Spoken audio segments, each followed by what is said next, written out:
Hi, everyone. Welcome to Shutter and Flow. Today, we are actually going to dive into some business things, which is honestly the reason we started this podcast to begin with, which is Jeremy and I never got a lot of business classes when we went to school for photography. And since then, have only learned everything we've learned through trial and error, talking to other people, learning what we can.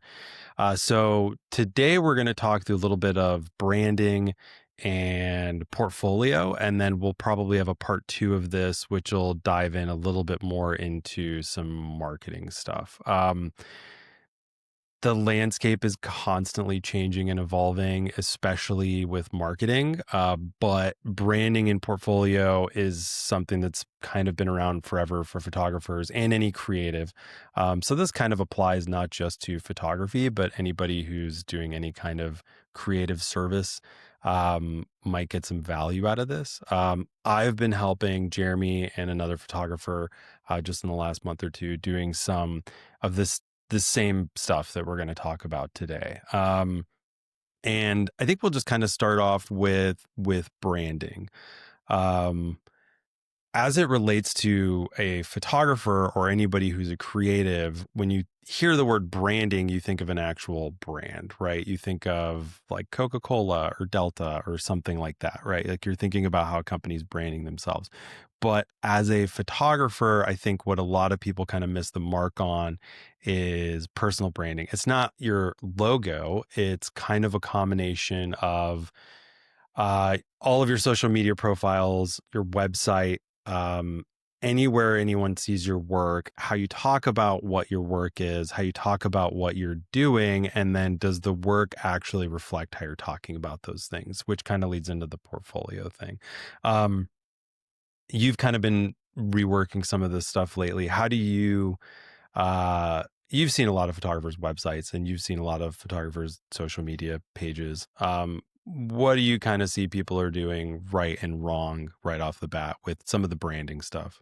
Yeah, I mean, look, I was in a very unique situation that I was at the same job as a staff photographer for 15 years and shooting so many different things. It was key art for TV shows, it was events and speakers. It varied so drastically that we kind of did in studio stuff. We did tabletop on TV shows, shooting the unit photography.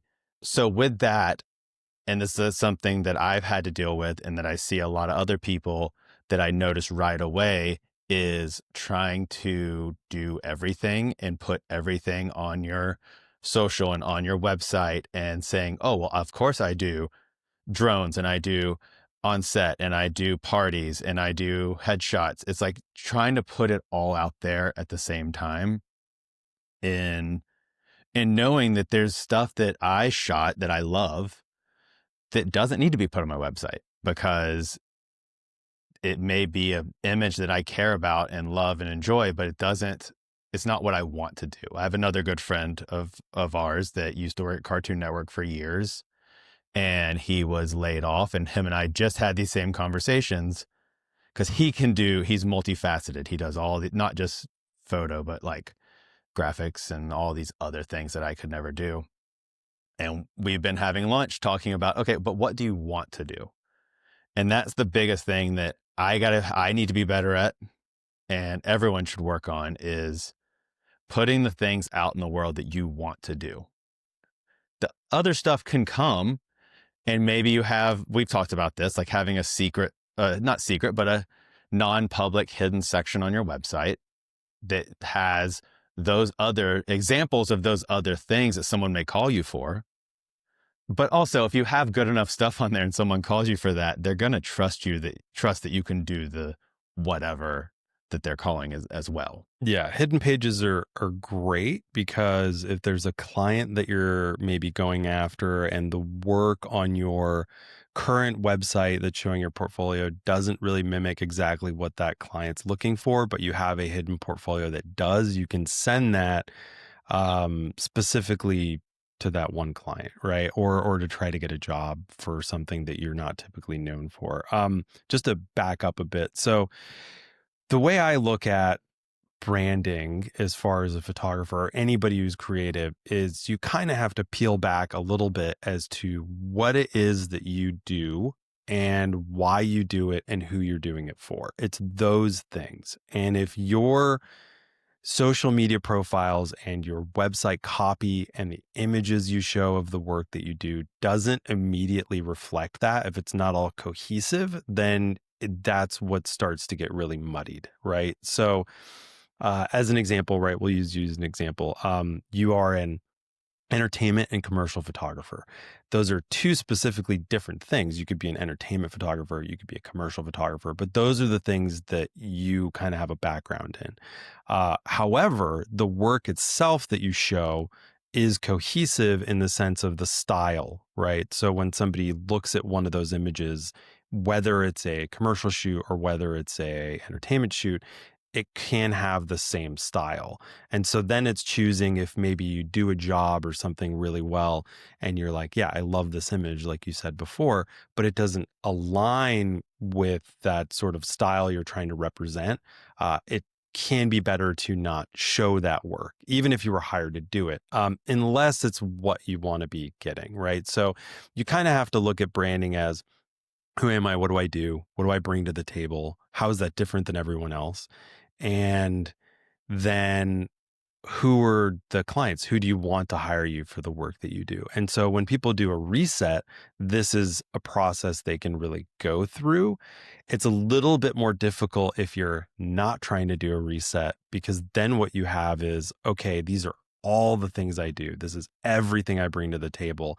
And you almost have to really dig in and kind of, peel back all the layers and say, okay, but what is this saying, right? So that when a creative director, art director, brand, future client, whoever it is looking at your website or your portfolio, that they immediately get a sense for your vibe.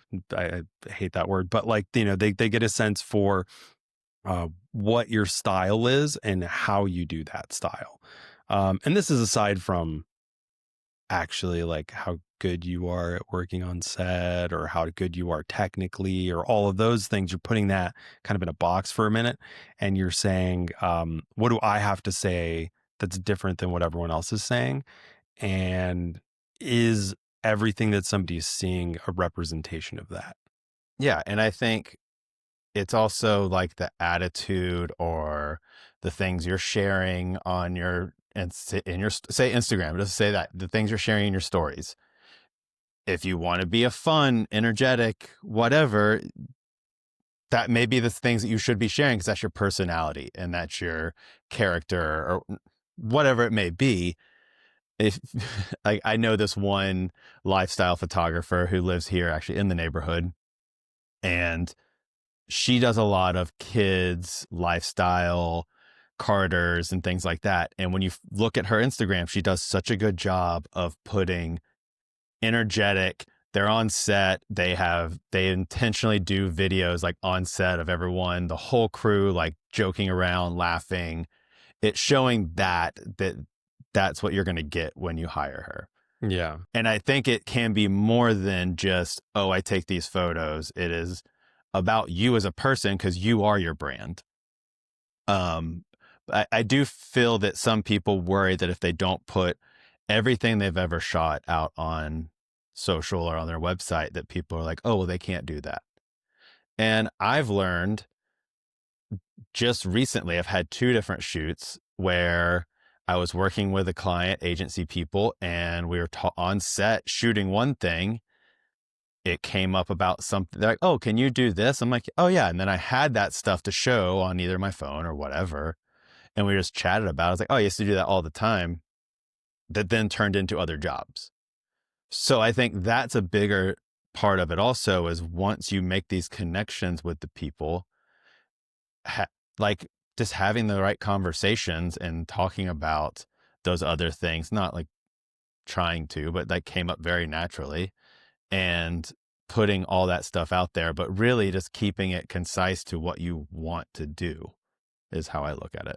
Yeah. And I think that there is a little bit of you know, people in the creative world can feel very personable about their work that they do, right? Like it's all personal to you. And so it's also about translating that um because it means so much to you into what somebody else might also find value in. And I think that's a big part of the branding, right? Um let's say that you're a food photographer, but personally what you're super interested in is cars and all this other stuff. And then, all of a sudden your social media profiles are showing all these other cool things that you think are cool. Great. But when a client or somebody else is looking at that, or they're like, wait, what do you do? Or I don't understand. Is this part of something else? Like that, it gets confusing to people. So it's almost like you want to spoon feed them a little bit with what, like, through looking through the lens of the client a bit, and so I think that there's also a couple other ways that you can do this, which is on your LinkedIn profile, your Instagram profile, if you have any other social media profiles, but those are kind of the two big ones for photographers, depending on what area you're shooting in.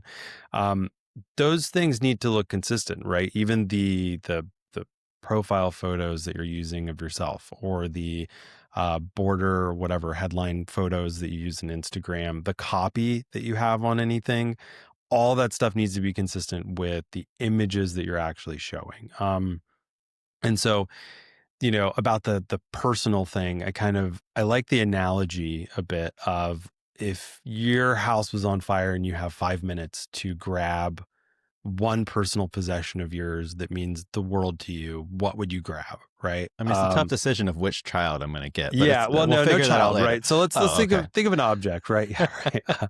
So think of an object. If your house was on fire and you had just had a minute just to grab one thing, what would you grab, right? And if it was an object, and for me, it would probably be my Gibson guitar that I have. And if I were to tell somebody that, they might think, "Oh, you love guitar, it's an expensive guitar." They might think something like that. No, it has nothing to do with any of that. It's just because it was the gift that my wife gave me on our first wedding anniversary. So it means a lot to me. But somebody else wouldn't get that. They wouldn't know that story. And so I think that is kind of like showing your art to other people. What it means to you isn't what they see. And so you have to translate a little bit for them, as best as you can, through actually, like, making sure you're not muddying the waters as much as you can. And some people will get it and some people won't get it. Some people will see your work and think, "Oh, this is this specific style. I get it. Like, I get what they're doing." And other people just won't. And that's okay. You're not going to get every single person as a client. It's better to be known for having a specific style and being known for something than to be super generic and say, "I can do everything for everyone." Mm-hmm. Yeah, because it gets really dangerous, and then you're doing all these different things, and you're never, when you're trying to do everything, you're never developing beyond, because you don't have time to focus on finding new things and doing new things, because you're constantly just trying to make sure that you're getting each little new version of a client or project done. Because trust me, I just got a message about shooting some event. I don't really want to shoot an event. I don't plan on doing it. I'll pass it off to someone, another friend of mine that enjoys doing that, because if it's like, it's just the way it goes. Um, but yeah, I think you're right about that, with like the personal aspect of it. Of, you and I have talked about it. How many times is it where this photo that I took, I have this great story behind it. It's meaningful to me. Is it the best photo objectively from someone else looking at it? No. Okay. It does need to go on your website. Let Yeah. go of the attachment to it if you're Yeah. trying to get the client, and use it other places, appreciate it, print it, put it on your wall. That's a good story for you. And one other thing you made me think about, can we just agree on this, that your profile photo, you don't have to hold a camera in your photo? Yeah, no cameras. I mean, if you are a unit photographer, we interviewed Mark, he's a unit photographer. If his photo is him on set, great, right? Like, that shows him actually on set doing something. Maybe it's unique, right? It's like a little unique, totally fine. But Okay, I have a little bit of a thought on this. It's different for LinkedIn as it is for Instagram. I think for Instagram, your photo can kind of be a little bit of whatever, but just cheesily holding a camera up to show that you're a photographer, that's going to be obvious, right? Like next to your name is going to be the word photographer, so people don't really need to see that. But I would say that you can get away with like, BTS or like something cool on Instagram, whereas on LinkedIn, I think everyone should have a headshot. Hmm. And not a super brooding, serious headshot or something like crazy artistic, like just a nice, happy, smiling headshot. And the reason for that is on LinkedIn, if you decide to use it as a marketing tool, we'll talk about this in the next, like maybe part 2 or part 3 of this, who knows? You're going to be reaching out to people. They don't know you. They don't know anything about you. The first thing they're going to see if you send them a message is the little tiny photo of you and your headline. And if those two things don't make sense as to why you're reaching out or however you're trying to connect or network, um, they might not respond. Hmm. And, you know, if you just have a like approachable is the word I like to use, headshot, you're not hurting yourself. But yeah, don't hold cameras and stuff. You don't see people in other professions doing it as much as photographers doing it, right? I'm You gonna don't see start doing. doctors holding like a scalpel up, That's exactly yeah. what was in my brain. I'm Yeah. gonna start doing that from now on. Whenever I do a doctor portrait, I'm gonna be like, okay, hold the Yeah, hold the scalpel. scalpel up. Yeah. Yeah. So I think there's that. And then since we're kind of on the subject, I think there's a few other things that everyone should pay attention to. I think a lot of photographers pay attention to their Instagram, which is great. If you are planning on really using LinkedIn, even if you just want it to be a static page in case people find you, great, that's fine.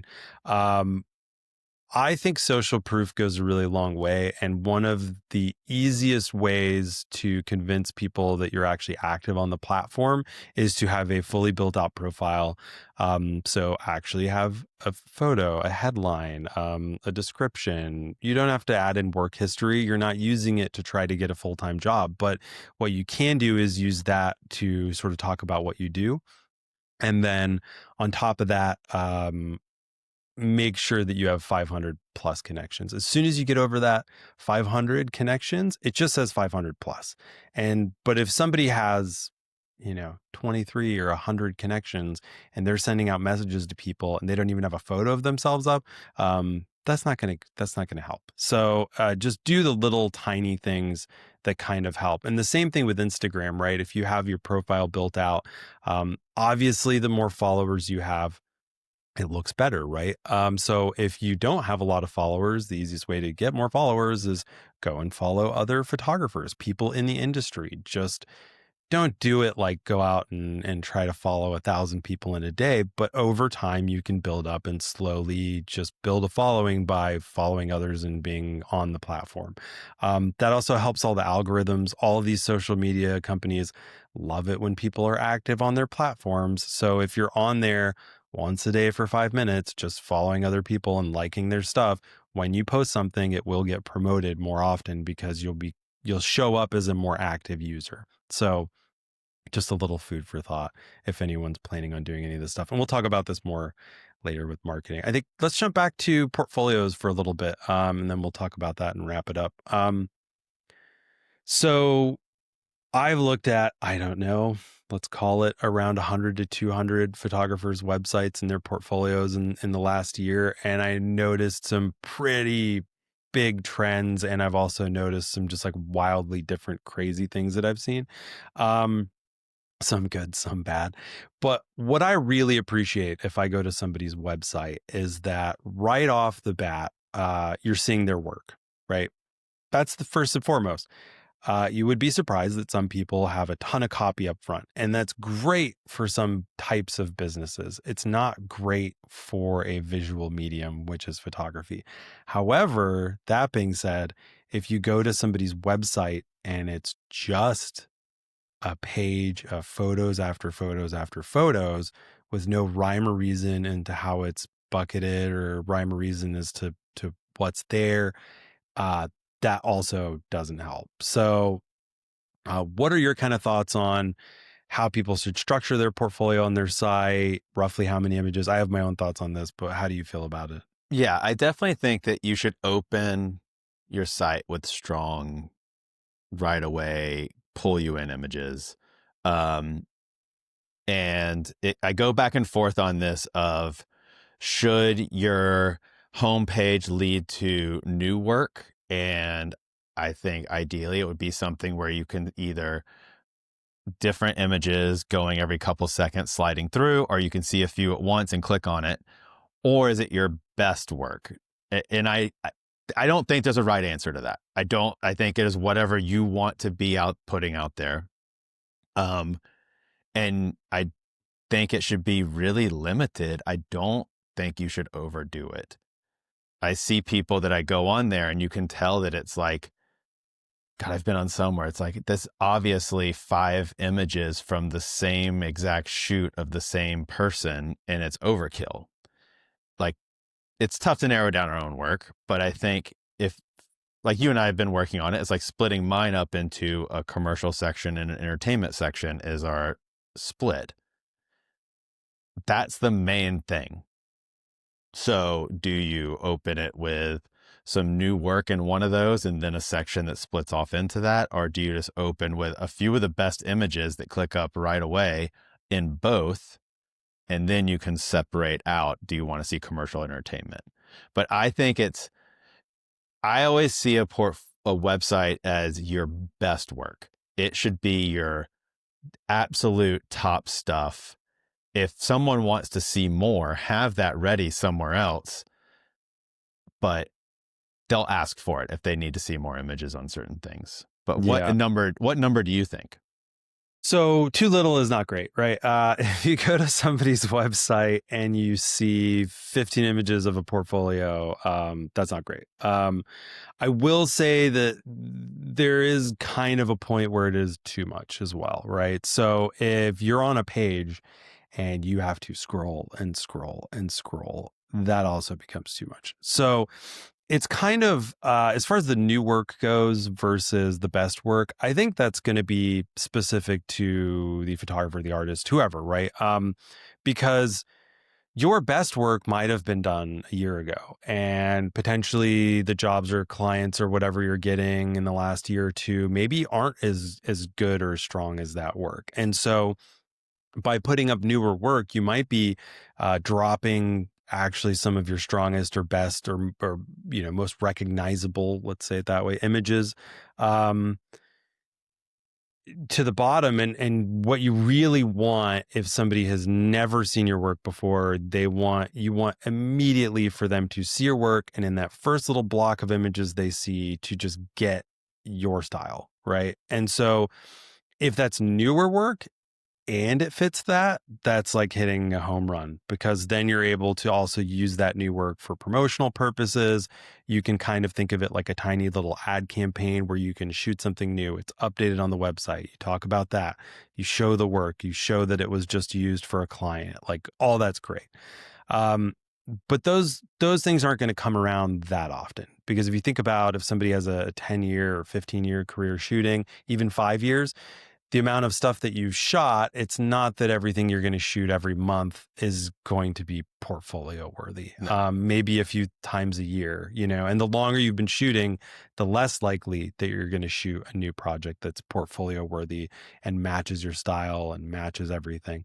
So I kind of think, rule of thumb, if your portfolio is in sections and you have different sections of what you do, limit the number of sections. If it's more than 5, that's really a problem. I would keep it to under 5, and I think that's fine, especially if one of those is like video or something totally different.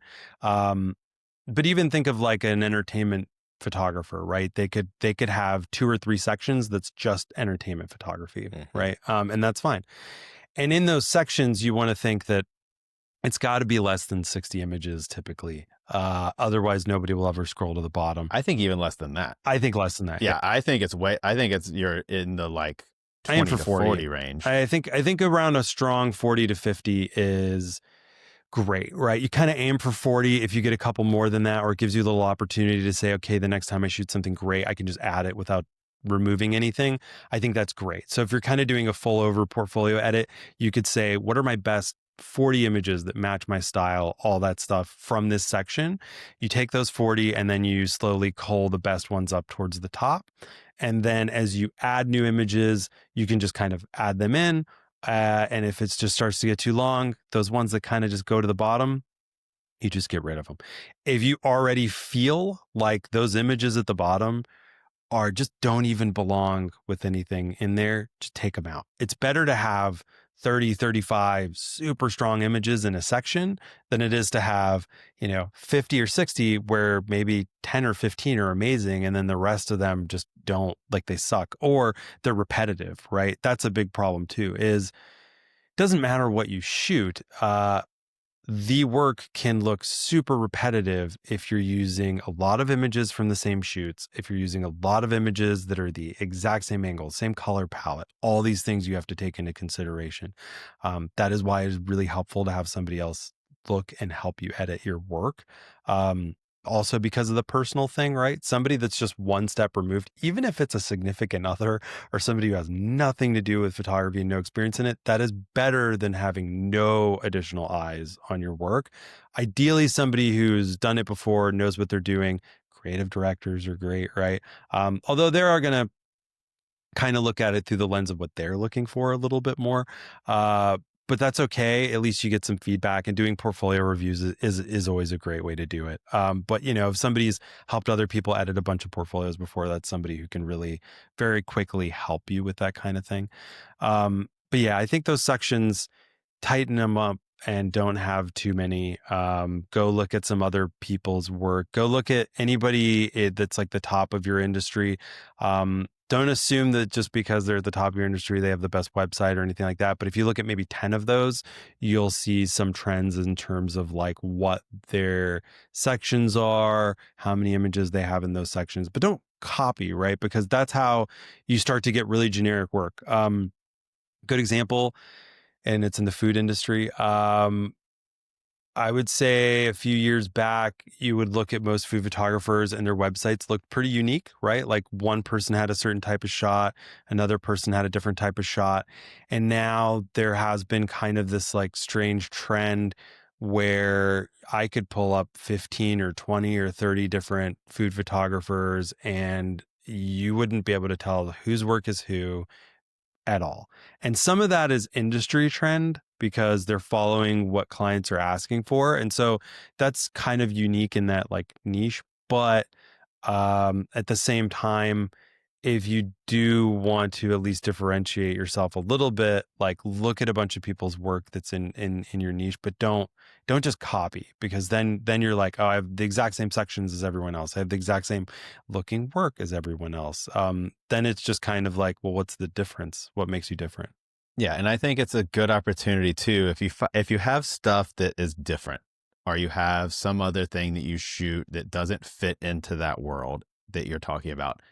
If you still want to put it out there somewhere, I see all the time people have a personal project section on their website. Yeah. And then you can break it down. Normally I see these done more like kind of an art project section, personal project, where it's like, then you click on that and there may be a few good ones I've seen have like 3 personal projects listed in there, and you click on those and that's a separate thing. Yeah. Yeah. I think personal work is a really great way to show, here is something I'm playing with or doing that's totally different and off the wall. Sometimes it could even be stuff that you have pitched, like, done spec work for clients, and like that ends up as kind of like personal project work on your website. But with that being said, if you are a commercial photographer and your personal project is incredibly artsy and it doesn't look at all like any of the other work that you do, and it looks like it was shot by somebody else compared to everything else you do, maybe it stays a personal project, in my opinion. Maybe it doesn't go on the site. Because I think a personal project should push or elevate the kind of work that you're doing. So let's say all of your client work is, kind of boring, right? You want to do more exciting work. Show people what you can do as a personal project, but it's still tied into what you currently shoot, the kind of work you currently do. And I think that's a really good way to do it.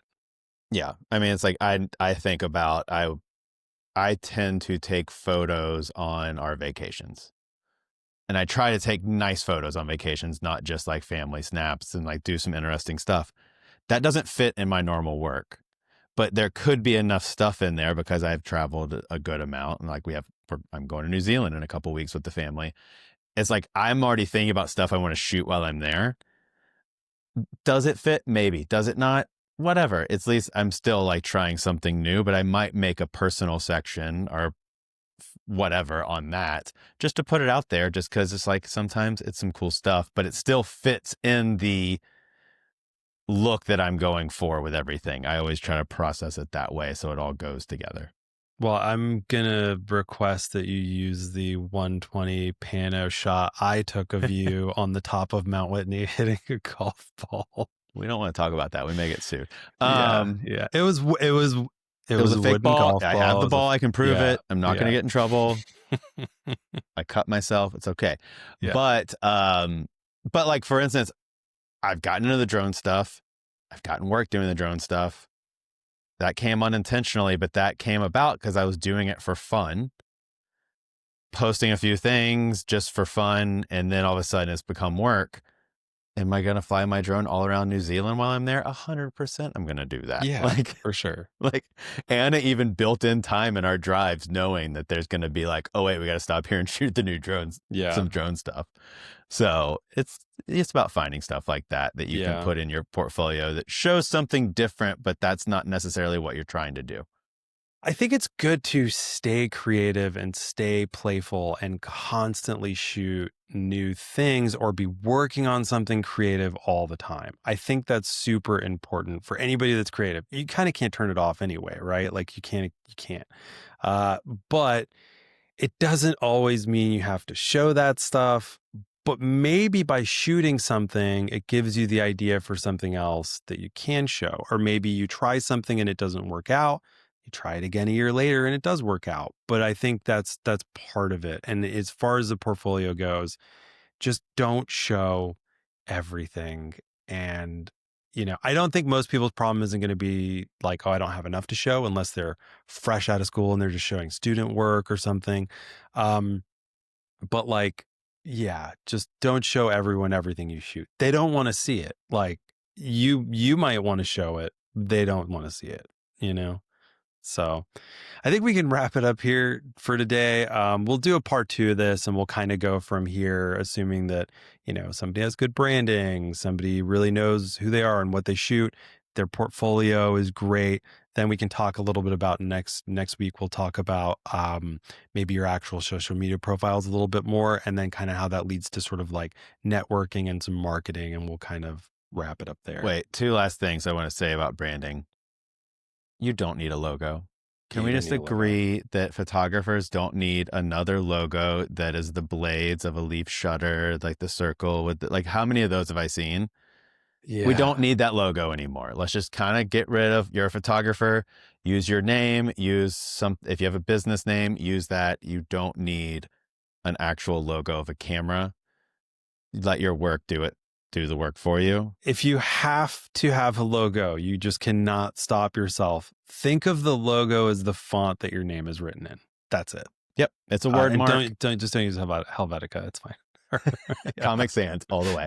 Yeah. Well, good. I'm excited. If you have to, right? If you have to be like, I need to really brand myself, just find a font that like looks great with your name and just be like, okay. And the way your name's written, that's all you need. Yeah, I completely agree. Well, I'm excited for our next one because I need help posting more and doing more on my social media. And you have been helping me with that, talking through it. And I just need to force myself to do it more. So we're going to help each other together and we're all going to talk about it and get this done. Cool. Thanks, everyone. Thanks for listening. We'll talk to you next week. Bye.